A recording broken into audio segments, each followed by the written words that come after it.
பொதுநலம் விரும்பி நேயர் அனைவருக்கும் வணக்கம். நான் உங்கள் ESP பேசுகிறேன். இதுதான் நம்ம தோட்டம். இந்த தோட்டத்தை வந்து நம்ம க்ளீன் பண்ணலான்னு சொல்லிட்டு நேற்று வந்து கருநாள் அதிகமாக ஃப்ரீயாக இருந்தோம்னு சொல்லிட்டு நம்ம க்ளீன் பண்ணலான்னு முடிவெடுத்து க்ளீன் பண்ண ஆரம்பித்தேன். அதுக்கு நடுவில் என்னென்னு பார்த்தீங்கன்னா, போன வருஷம் வந்துட்டு நான் வந்துட்டு 2 செடி வச்சுருப்பேன். ஒன்று வந்து மரம் ஒன்று வச்சுருப்பேன், ஒன்று செடி வச்சுருப்பேன். அந்த செடியை நம்ம பார்த்துடலாம். இப்போ வந்து என்னோட ஹைட்டாகவே வந்து அது வளர ஆரம்பிச்சிச்சு.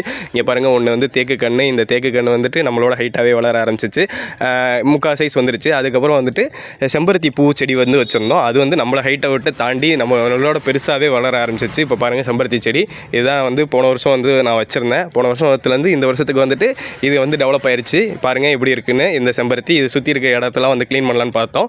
அதுக்கு நடுவில் இந்த பப்பாளி மரத்தை வந்துட்டு என்ன பண்ணிச்சு, கரையாக வந்து ஃபுல்லாகவே அரிச்சு காலி பண்ணிடுச்சு. இருந்தாலும் வந்துட்டு பப்பாளி மரம் அங்கங்கேயும் வந்து துளுக்க ஆரம்பிச்சு திரும்பி வந்து முளைக்க ஆரம்பிச்சிச்சு. பாருங்கள், நீங்கள் பார்க்க முடியும். இதெல்லாம் வந்துட்டு நாங்கள் வந்து தோட்டத்தை வந்து க்ளீன் பண்ண செடிகளை வந்து வெட்டி எடுத்திருக்கோம். இப்போ வந்து கொஞ்சம் கொஞ்சம் க்ளீன் பண்ணிட்டோம்.